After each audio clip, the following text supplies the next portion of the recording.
Hello प्यारे बच्चों, आज का हमारा वीडियो फिर से हेलो एल्केन तथा हेलो एरीन पे आधारित है। पिछले वीडियोज़ में हमने अध्ययन किया था हेलो एल्केन तथा हेलो एरीन का हम वर्गीकरण कर रहे थे। उसके आधार पर उसी वर्गीकरण को मैं आगे बढ़ा रहा हूँ। अब हमारा तीसरा उस पर वर्गीकरण आ रहा है कि आपका कोई कार्बन है, वो कार्बन आपका कैसा होगा, sp2 कार्बन होगा। उस कार्बन के साथ हैलोजन जुड़ा होगा। उसके आधार पर हम अब वर्गीकरण कर रहे हैं। उस पे पहला वर्गीकरण है विनाइलिक हैलाइड्स हैं। विनाइलिक हैलाइड क्या होते हैं आपका कोई ये वाला कार्बन है, इस कार्बन के साथ ये हैलोजन जुड़ा है। जो हैलोजन जिस कार्बन से जुड़ा है उस कार्बन का हाइब्रिडाइजेशन आपका कैसा होगा, sp2 हाइब्रिडाइजेशन होगा। ओके, क्लियर हो गया। फिर से एक बार और समझते हैं प्यारे बच्चों। आपका क्या है, हैलोजन जुड़ा है। हैलोजन जिस कार्बन के साथ जुड़ा होगा उस कार्बन का जो संकरण होगा वह संकरण कैसा होगा, sp2 संकरण होगा। ऐसे हैलाइड्स को आप क्या नाम देंगे, विनाइलिक हैलाइड नाम देंगे। Okay, clear. फिर से आपका कोई साइक्लिक कंपाउंड है, रिंग का कोई कंपाउंड है, बेंजीन नहीं है, फिर से बोल रहा हूँ मैं। यहाँ पर क्या है, इधर पर कार्बन है, इस कार्बन के साथ हैलोजन जुड़ा है। ये कार्बन जो अगले कार्बन के साथ जुड़ा है उसका कैसा बॉन्ड है, डबल बॉन्ड अगले कार्बन के साथ। क्लियर हो गया। इसको नेम देंगे sp2 हाइब्रिडाइजेशन, फिर से संकरण होगा। इस प्रकार के जो भी आपके यौगिक पाए जाएंगे उनके हम क्या नाम देंगे, विनाइलिक हैलाइड्स नाम देंगे। ओके, क्लियर हो गया। फिर अगला आता है दूसरा, इसमें sp2 संकरण के आधार पे हमारा अगला है एरिल हैलाइड है। एरिल हैलाइड में आपको क्या है, कोई एरोमेटिक कंपाउंड है, रिंग का कोई कंपाउंड है, बेंजीन रिंग का कोई कंपाउंड है, उसके साथ कोई हैलोजन आपका जुड़ा हुआ है। ये वाला जो कार्बन है जो अगले कार्बन के साथ जुड़ा है डबल बॉन्ड से, इसका जो हाइब्रिडाइजेशन होगा, संकरण होगा, वो कैसा होगा, sp2 होगा। ओके, क्लियर हो गया। सेम यहाँ पर भी आपका कोई टॉल्विन है, उस टॉल्विन के साथ क्या है, कोई हैलोजन जुड़ा हुआ है। क्लियर हो गया। इससे कार्बन हो गया, ये अगला कार्बन है तो ये कैसा है, डबल बॉन्ड है, तो इसका भी संकरण कैसा हो जाएगा, sp2। इस प्रकार के जितने भी यौगिक होंगे उनको हम नाम देंगे, क्या नाम देंगे, एरिल हैलाइड। ओके, क्लियर हो गया।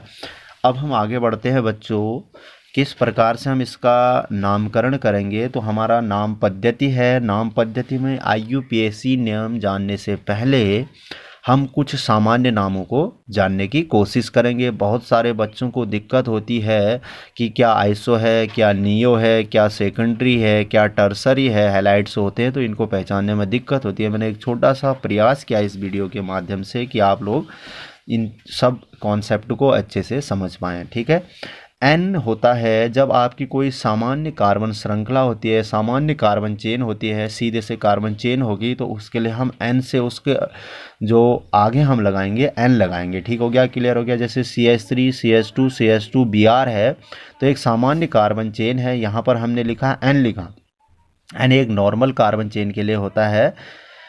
एन 1 2 3 कार्बन है तो इसको हमने क्या नाम दिया, प्रोपिल। फिर क्या है, ब्रोमीन जुड़ा है तो ब्रोमाइड, एन प्रोपिल ब्रोमाइड इसका क्या हो जाएगा, सामान्य नाम हो जाएगा। ओके, क्लियर हो गया। यहाँ मैंने एक दूसरा, इसी को फिर मैंने दिखाया इस तरह से, आपका 1 कार्बन 2 कार्बन 3 कार्बन। क्लियर हो गया। 3 कार्बन है तो ये कैसा, लास्ट में Br जुड़ा है तो इसका नाम भी क्या है, एन प्रोपिल ब्रोमाइड है। ओके, क्लियर हो गया।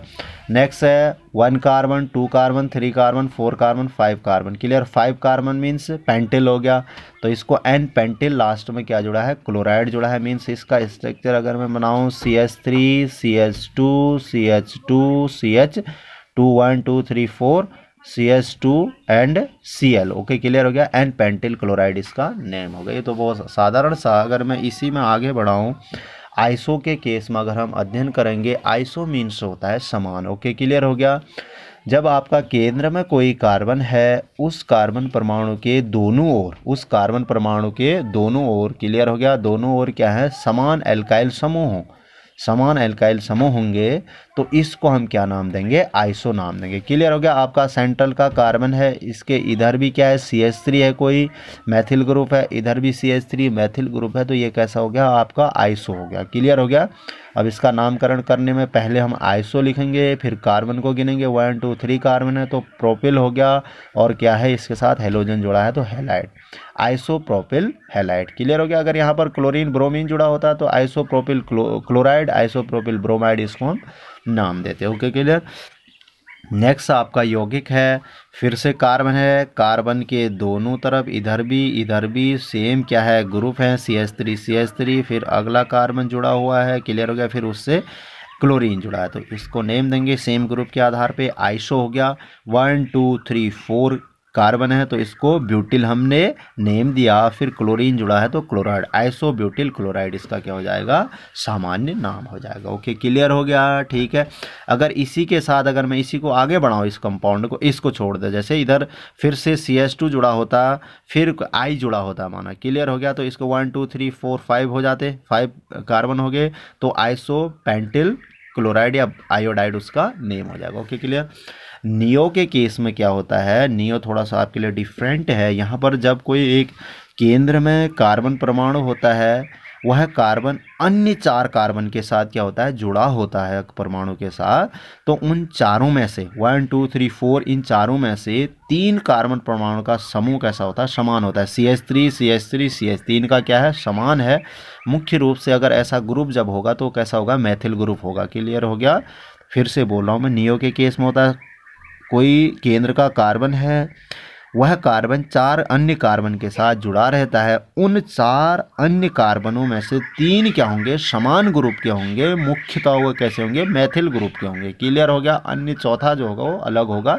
तो इस प्रकार से उसके साथ अगले कार्बन के साथ हेलोजन जुड़ा रहेगा।